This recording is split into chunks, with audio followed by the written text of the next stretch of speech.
All right, folks. Gophers Twitter has been amiss with drama. We're going to address the Val Martin, PJ Fleck drama and our thoughts on it. And hopefully we can put this thing to rest and move on. But let's talk about thoughts on today's episode of Locked On Golden Gophers. Locked On Golden Gophers, your daily podcast on the Minnesota Golden Gophers, part of the Locked On Podcast Network, your team every day.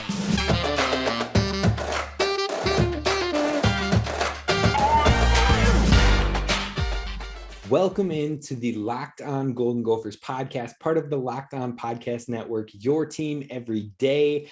I am host of the podcast, Kane Rob, former collegiate football video coordinator and recruiting assistant, now here to talk Gophers with you each and every day of the week. Now, right now, we're on an adjusted schedule. So the end of June, which is we're going to be in the last day of June here. So all of July as well. We're going to be on a Tuesday, Wednesday, Thursday schedule. Then once we hit August, in training camp and things picking back up, we will go back to Monday through Friday, all day, every day, weekdays, Gophers.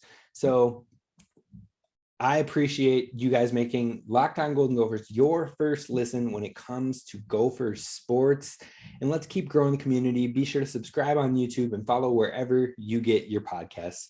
But let's jump into this thing. If you've been on Twitter, you have seen the drama. You've seen the accusations. You've seen just a whole bunch about PJ Fleck and Val Martin, a former player on the team, saying that playing for the Gophers was his worst decision. And PJ Fleck's a used car salesman and all these things. If you haven't seen it, you can find it on Twitter. I'm not going to rehash all the details of it, but let's talk about this. I'm hoping that this take is the best of both worlds on both sides. You know what? I want to address it, and I want to, hopefully we can just push past this and move on. So how we're going to kick this off, folks, is just a phrase that I've grown up with my entire life, and that is save the drama for your mama. And that's not saying, yes, save it for your mom directly, but it's just leave the drama at home, leave it off the field, off of the public, keep it in private and leave it alone, folks. Save the drama for your mama. If you haven't heard it, hopefully you got a little chuckle out of that one, but that's what I want to stress here.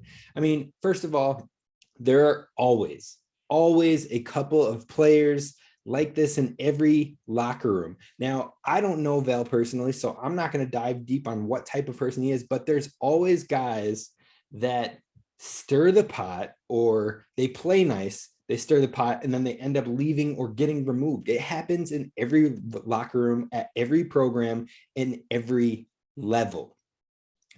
Now, I'm not saying that I know PJ Fleck, and I'm not saying I know his locker room. And quite frankly, I don't know him. So I'm not here to defend him. I'm not here to back him up, because I don't know the man. I don't know what he's like behind closed doors. So none of this is a defense directly to him either. But what I can say without a doubt is that there are always guys that are unsatisfied with a coach, whether that's due to playing time or if it is due to conflicting personalities. This could be both, but you see it at every level, at every program. So this isn't new. It's just being voiced again by a different voice in a different program. This isn't the first time we've heard of things like that, and we'll address that in a second. But I've seen DMs straight up that Val sent claiming about how he is more talented than the guys that were playing ahead of him, and saying even his former position coach was saying he was better. You know, you can amp yourself up and you can pat yourself on your back all you want, but that won't get it done on the field on Saturdays. And none of this is to say that he isn't talented. None of this is. But also not to be disrespectful, because he's much better at football than I ever have been or will be. So don't get me wrong. He's a D1 football athlete who earned 2 scholarships at 2 Power 5 schools. He's talented.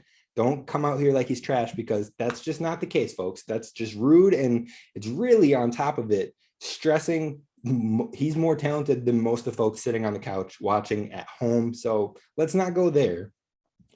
But it's not like he was in Minnesota and he was stuck and never played. he also didn't get a whole lot of tick at North Carolina State, where he played as well.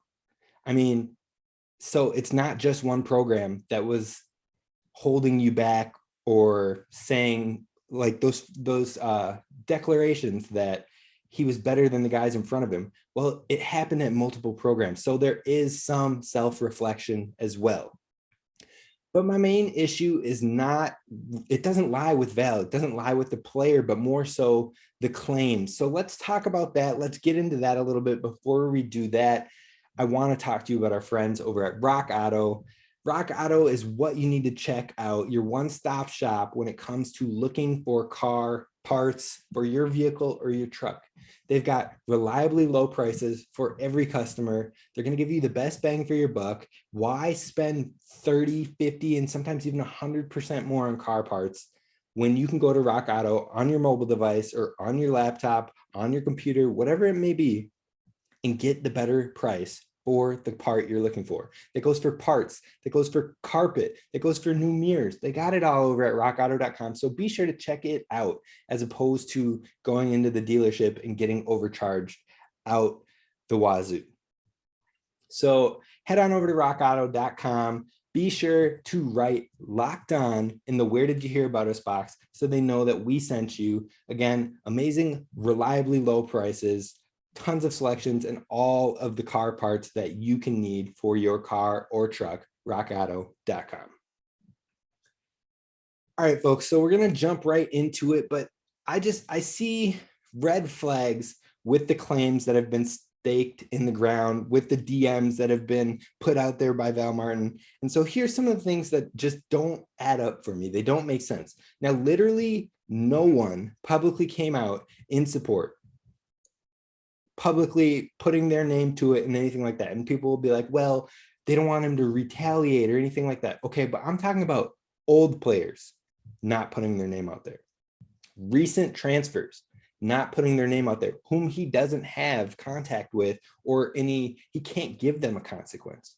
Or even new teammates of transfer players or former players and their teammates, people who knew those players and were like, yeah, none of them have put their name publicly out there to call or support what is happening. It's all backdoor DMs, private accounts, new accounts made to DM him. And it's just, like I said, yes, you might get a couple, 2 or 3 people who are also frustrated because they didn't get the playing time they wanted.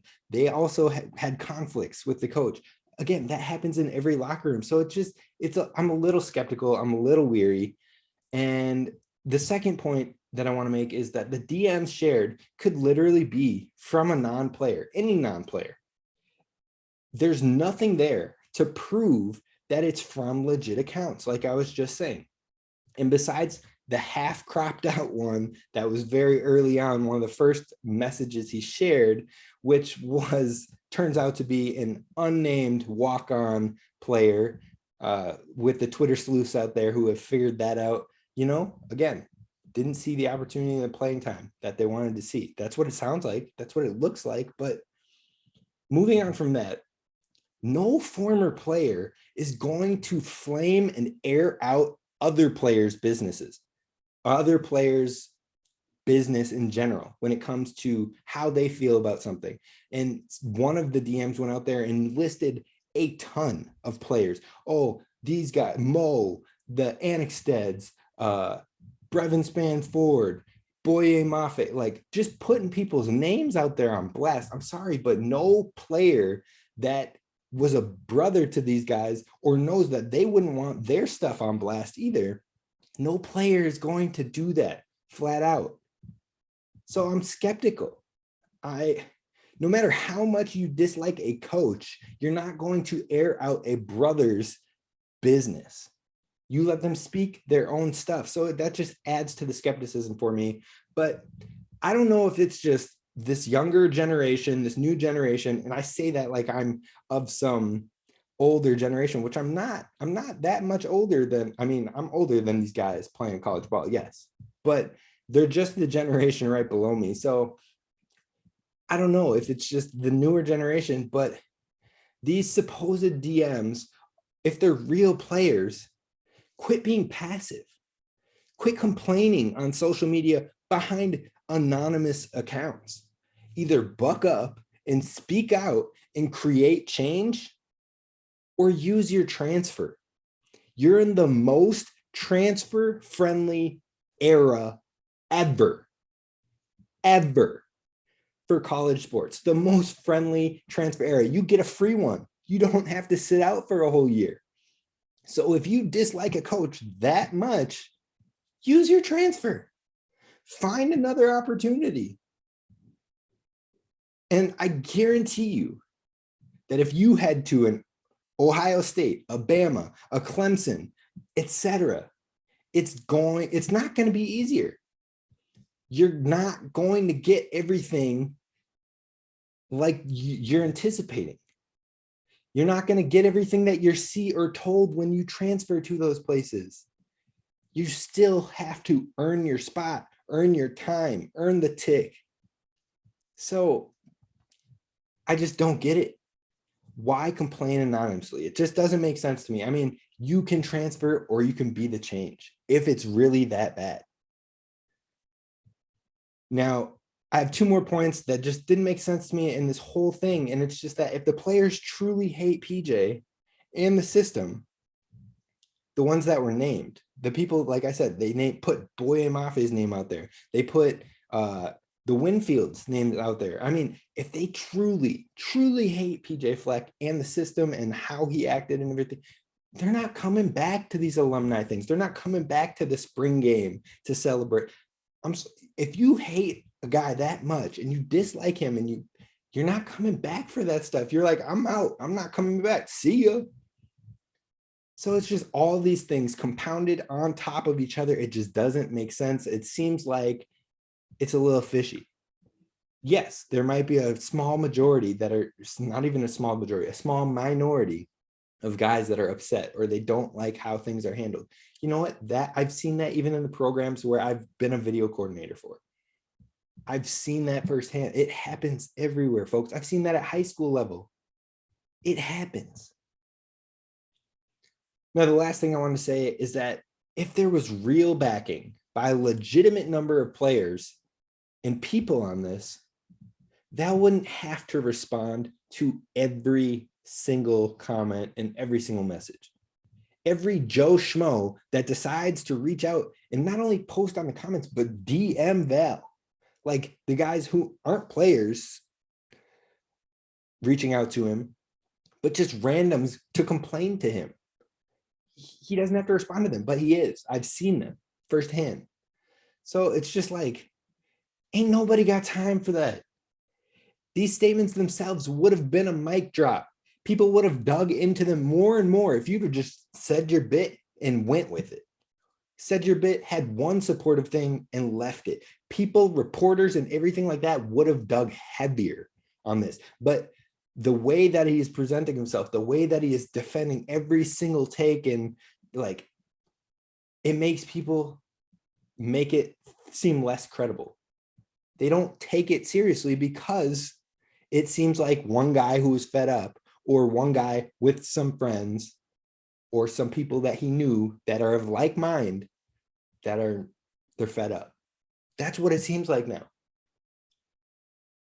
So we're going to get some final thoughts on this. We're going to put those out there and then we're going to be done. But like I said, I'm not here to defend Coach PJ Fleck. I don't know the guy.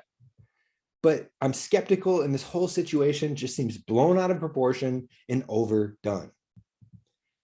So let's talk about our friends over at BetOnline, where you should get all of your sports wagering information, especially when we move past the drama and get to the sports. You can find the money lines, you can find the odds, you can find more of that than ever over at BetOnline. Live sports, esports, you name it, folks. You can find it over at BetOnline, so be sure to check it out for the latest trends and actions. BetOnline, where the game starts. All right, folks. So in the end of things, first off, this is just so much drama, just so much. In the end, it's okay to dislike a coach. It's okay that a coach didn't give you enough playing time, an opportunity. People will understand you being salty after transferring into the program and getting no tick. People can understand that. People can resonate with you, feel for you. You might feel like you were sold a lie. You might also, have to earn the time and the opportunity. Yes, he might have told you, you can come in, this spot's yours. This person's not ready. But you still have to earn it. You still have to put the time and put the grind in and do it every down. Even if it's coming in at the last second in the game where they're asking you to come in, proving in those 2 snaps, those 2 minutes, whatever it is, I'm that guy. You messed up not putting me in then, not getting me in those practice snaps, not getting me in with the ones. You have to earn it. It's not just given. Truly, college sports are difficult, especially the higher level that you play. Nothing is given. It's a nonstop grind on top of a full course load. This is why I have zero issues with the players getting paid. Now, how that's managed is up for debate, and we're not going to get into that, but I don't have a problem with players getting paid because they're doing a lot that a lot of folks don't understand what goes into it all. Even working in college ball is tough. It's a 7-day-a-week job. It's often 6, 7 a.m. to 8, 9, 10 p.m. in the season, during the season, from August until February, even longer for some people. 6 a.m. to 10 p.m., 7 days a week. It's a grind. It is exhausting. It's constant travel. It's being proactive as opposed to reactive. But it's easy for players to get caught up and feel behind, feel upset, have emotions. I get it. I don't know Fleck. I'm going to stress that again. I don't know his locker room. I can't speak to it directly, but no matter where you go, especially in the Power 5, it's not going to be easy. No spot, no role is guaranteed. I want to close with this, and then we want to move past this and be done. I want to put the drama back. I'm not on any side in this. I'm over the drama. It seems like it's been flamed out too much. It doesn't seem credible enough for the reasons stated earlier. And it's too much, folks. It's too much. But what I want to close with is when the Wisconsin Badgers basketball team, and yes, I'm going to the Badgers. Gross. Ick. I know. Bear with me.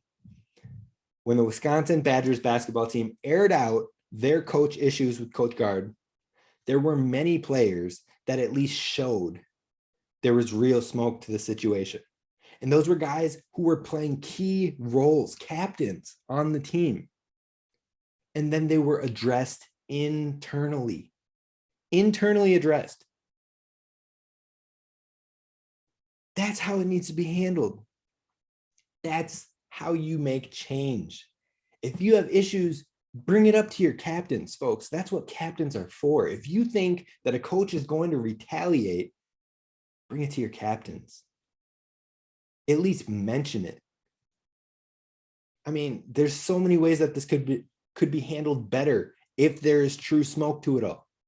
Handle it internally or use your free transfer. Everybody gets one now. In life, you're going to face situations similar to this. You're going to have bosses, supervisors, coaches, whatever you're in that you don't like or get along with or always agree with. I've had my fair share. But you can choose to try and address it, or you can find another job. That's how we're going to close this. Don't be a headline. Don't be out there just trying to be a headline, get your name out there. This could have been handled so much better. I am not bashing on Val Martin in any way. The credibility from the whole situation seems flawed. The way that this has been spread via certain Gophers analysts was a bit much.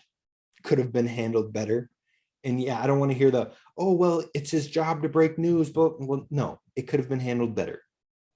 Easily. If you're going to tell a story, tell both sides. Or dig deeper beforehand. Don't just keep going to one side, to one spectrum. Like, you got to tell the whole story when you put it out there, not get it and put one side out and then slowly try to play catch up. That's not how credible journalism goes forward with things like that.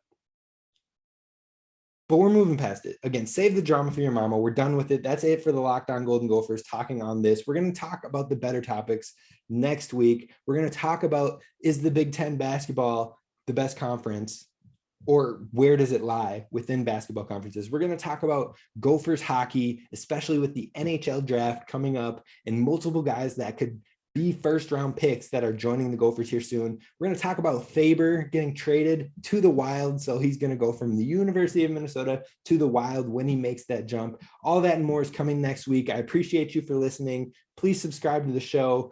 Please let me know your thoughts and comments down below. I'm always adjusting the show to hopefully talk about the things that you want to hear and hopefully be a neutral party in it all. I hope that's the message you got from all this, because that's what I was going for. Neutral in it all, just giving thoughts from what I've got. I appreciate you all. I thank you for listening. Please subscribe and follow wherever you get your podcast. That's going to do it for us. This is Kane Rob signing off. Take it easy.